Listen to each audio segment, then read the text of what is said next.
What's up, guys? This is Noah with AvidMax, and I'm here with our shop guru today, Kyle, for another episode of Coffee Break. Today we're going to walk you through a little bit about the Scott brand. It's a new brand for us here at AvidMax. We're really excited to announce it, and I think it's safe to say that Kyle is probably the biggest Scott fan in the world. Kyle? Sure. Hey, thanks for having me, Noah. Yeah, man. Thanks for being on episode 2 of the reboot. Yeah. So I know it's we're hoping to do these a little bit more, just kind of start talking about topics and just talk about the stuff that we love. Yeah, for sure. So with that, man, tell me why you love Scott.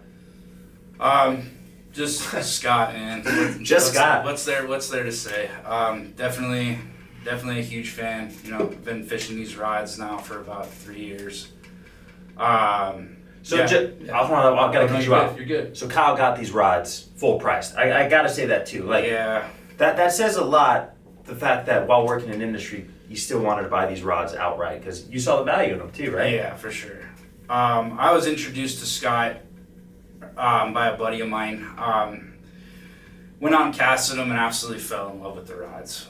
Castability, componentry, just everything, the whole 9 yards. So that actually is a good leadway into something, and we'll actually pop some of the rods out of the tube to kind of show you. But talk about a little bit about the aesthetic of the rod, just for someone who's never even seen the rod before. The term componentry and aesthetics get used a lot with rods, but I think when you look at a Scott rod, the best way to describe it is it looks like a Scott rod. Like, it just has very unique features about it with certain inscriptions that it has on it. You want to kind of just tell us about that? Yeah, absolutely. So like Noah was saying, all these rods are handmade. They're hand rolled up in Montrose, Colorado, which was another really big selling point for myself. Like you're saying, everything's hand done, everything's hand scripted. They pay someone to actually write in serial numbers and inscript Scott on these rods. Noah's pulling one out here. This is the G series. There you go. Fantastic rod, but as you can see, like all this silver inscriptions all done by hand. So we know that you may not be able to see it from this distance, but right now you want to walk us through a little bit of those so they do have numbers here. They have a 12 and a 20, and that's just a measuring tape. Kind of nice to have, in case if you want to know the length of the fish or whatever. And it's a nice thing too to keep that fish in the water, so you can dip this rod in the water and still get your measurement and let that fish go safely. It also looks like it has a hook keep, which I know is not too common these days. Yeah, that's key, man. I definitely do like the hook keep for sure. The other thing I want to talk about with the rods too, and we don't say with the G series. Yeah, you just toss it there. The full Wells grip with the center. Yeah. So actually, all their rods are going to come with a full Wells grip minus the F series and minus the G series. Okay. And what would be a benefit of that? I don't necessarily know if there's a benefit. It's more comfortability. So. Do you like it? I do like it. Okay. Yeah. Reason being, I kind of grew up fishing lakes and fishing bigger rods, and it was nice to see that they were doing an offering with the full Wells grip and the whole rod lineup. So.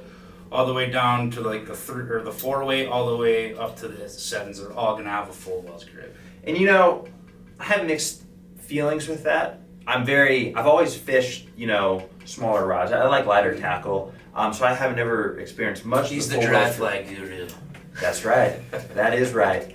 But I am interested in having a full Wells grip on a lighter weight rod. Something about it just seems, like you said, when you talk about comfort with it, it's definitely going to be different for everyone else who maybe has never had a full Wells grip. I would say that, still your gripping style is going to stay the same, but it just feels different in the hand. But it's actually, I like it, man. I think there's a better grip on it by having that full Wells grip as well. It feels more comfortable in the hand. Yeah. I like to place my thumb kind of above the grip there, and it feels sturdy and nice and comfortable for me. Absolutely. So now that we showed you two of the big rods that we think will be big hitters here at AvidMax, tell us a little bit about the brand as a whole. So if a guy just walked into the shop and goes, I'm looking to buy a new trout rod, I don't know what to buy, and you say Scott, why Scott?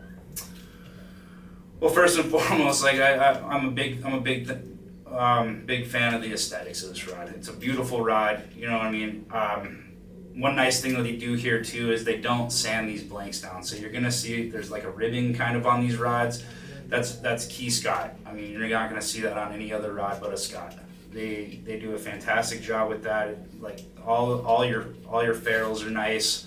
All your thread wraps are very clean. The epoxy's all good on these thread wraps. Just fantastic rod. Castability too. These things are actually absolute workhorses. I mean, I've been fishing these rods coming on almost 4 years now. I've had no issues as far as breakage or anything like that. They've just worked great for me. One thing that I actually find very interesting about this brand is, I'd say for a lot of our diehard anglers out there, you'd say, yeah, of course I've heard of Scott. But for some of our more novice anglers, you might not have heard of Scott. And something that was real interesting that I had learned was Scott will take all the money that it is going to use for rod development and dump it all into the rod. And what I mean is they're not splitting that with advertising or marketing funds. They're just going directly towards the production of the rod. So what we were told too is for the price point of the rod, you're getting another $100 worth of componentry, upgraded componentry as compared to other high-end rods.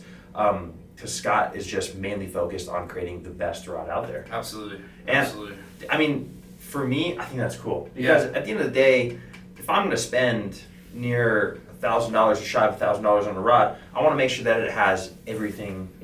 High end. You want to make sure it's working properly. Out the wazoo. For sure. That's what I gotta say. For sure. Warranty. Yeah. Warranty. So warranty's fantastic. Like we were stating earlier, these are definitely handmade rods. So if something does break, rest assured it's going to get fixed properly. It might take a little longer than some other companies out there, but rest assured it's going to get fixed properly. It's going to be to spec. They're going to check it twice to make sure everything's legit on this thing. Like I said, I haven't had any issues as far as breakage on mine, so I haven't had to send mine in. But from other customers and other people, definitely solid warranty in the industry for sure. Yeah, man. I mean, the other thing that I kind of want to get to as well is if you're a new angler or maybe even fishing for a year or two and you're looking to upgrade your rod.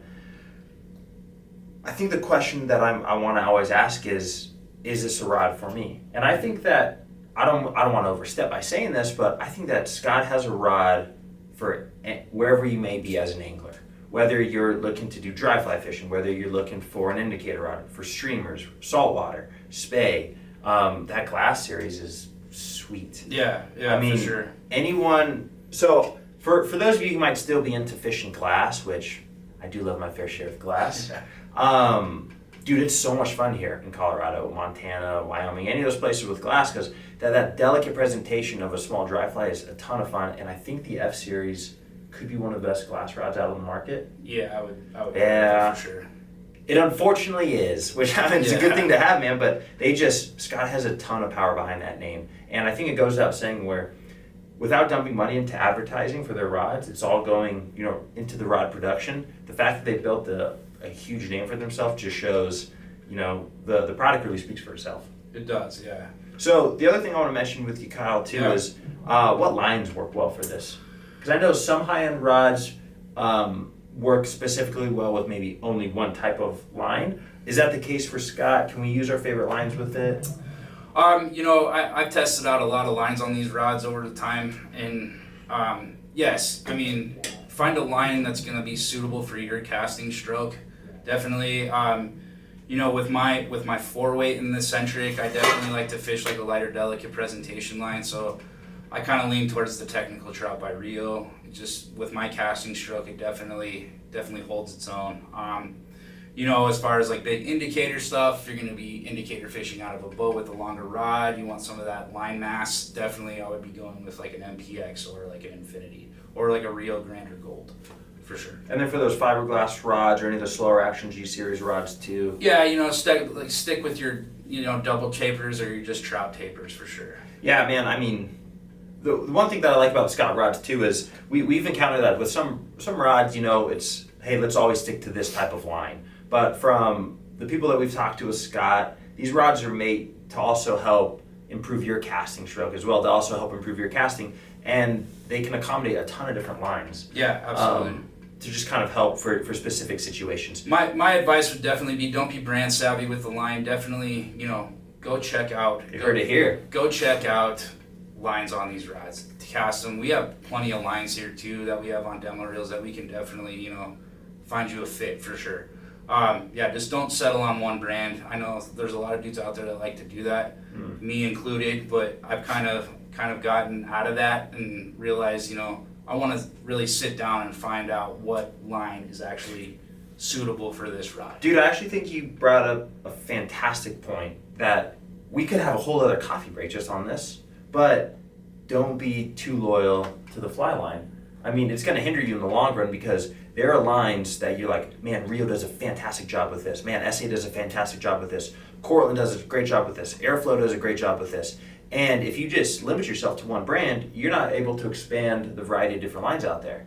I think that's a fantastic point that you made. Yeah, I mean, you know, I've fished infinities on these rods from SA. I fished everything on these rods, and you know, like I do like those. Like I said, I do like those heavier lines for some of my applications. But there's some times where you got to, you know, step back and realize, okay, well, the 4-weight's not going to cast those. You know, it'll be different than casting the 9.5 foot 5. So that's where I, you know, explored lines and definitely found one I liked. And that's another point too, is if you cast in the, you know, an 8-foot rod, or let's just say you're casting a standard 9-foot 4-weight, and you go, man, I love this, but I've always wanted a little extra length on it, so I'm just going to bump up to the 10-foot 4-weight. Definitely cast it before you buy it, because especially with Scott, these models are made specifically for that application. So just because you like the 4-weight in a specific length doesn't mean it's going to translate that well. For that specific use for another model.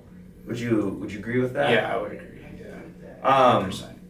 I wanted to say too, just touch on, you know, back to kind of the aesthetic thing too. Yeah. With guides in mind, if these are rods that you wanted to guide with, I don't know for sure if you wanted to do that, but like some of the componentry on this, it's bomb proof. So, you know, the insert on these rods on the reel seat, this is all going to be canvas micarta. This stuff is bomb proof. This is the same material they're using on the Ross reels for the handle. You can rest assured that this isn't going to break. You can put this rod down in a boat. You can put it down on the ground, and it's not gonna affect it at all. And I think that says a lot too about our weekend angler too, is knowing that it has such durable componentry. I can pull this thing in and out of a fly rod rack, just in and out of my car, and I'm not gonna have to worry about scratching anything up on it. For sure. And like I said, you're still getting a beautiful, beautiful handmade rod on the upper part, but like down on the bottom of the reel seat, they really did a good job of, like, you know, using solid componentry, using, you know, stuff that's gonna take a beating for sure and not show. So these rods are meant to be fished. I mean, they look good, but they're also meant to be fished hard. And I think if you're in the market for a rod that looks good, that kind of helps promote that idea of American fly fishing tradition, but also just is going to outperform anything else in the quiver, I think it's Scott, man. For sure, absolutely. We're so excited to have them here at AvidMax too. We really are. I've been pushing this brand for a while. That's an understatement. It's an obsession. I think they got sick and tired of seeing my sticker on the truck, and they finally decided to pull the trigger on it. But I'm glad they did, and I'm glad they're here, and very excited. You know, if anyone's interested, very excited to talk with you about them in the shop. You have any last comments to any of the viewers? No. Like I said, back to just, you are getting a fantastic product here. Rest assured that this could be one of your favorite rods for a lifetime, for sure. Last thing I have, Kyle, show me your mug. Oh, I'm definitely not a Scott man. I also like to point one other thing today, and this is just something funny. Kyle came up to me today and said, "Hey man, how do I look today?" And I said, "Well, yeah, I look fine." He goes, I dressed up for the video today." Yeah, this is about as good as you get it. It's as good as you get it. Good as you get it right here. Well, guys, we appreciate you staying tuned for the second episode of Coffee Break, where we talked about Scott. We're super excited to have them here. Like Kyle said, if you have any questions regarding the brand or any of the rods, please give us a call. We have an awesome team who can help answer those questions. Or if you'd like to come cast them, we definitely can get some rods set up for you here at our Centennial location. And bring your own reels too if you want. If you already have a line that you already are committed to, and you really want to give it a try and see if it'll accommodate these rods, bring your reel down. We have no problem doing that. So awesome. Sure. No, that's an awesome point too. With that, guys, thanks for staying tuned, and we'll see you out on the water. Cheers. Cheers.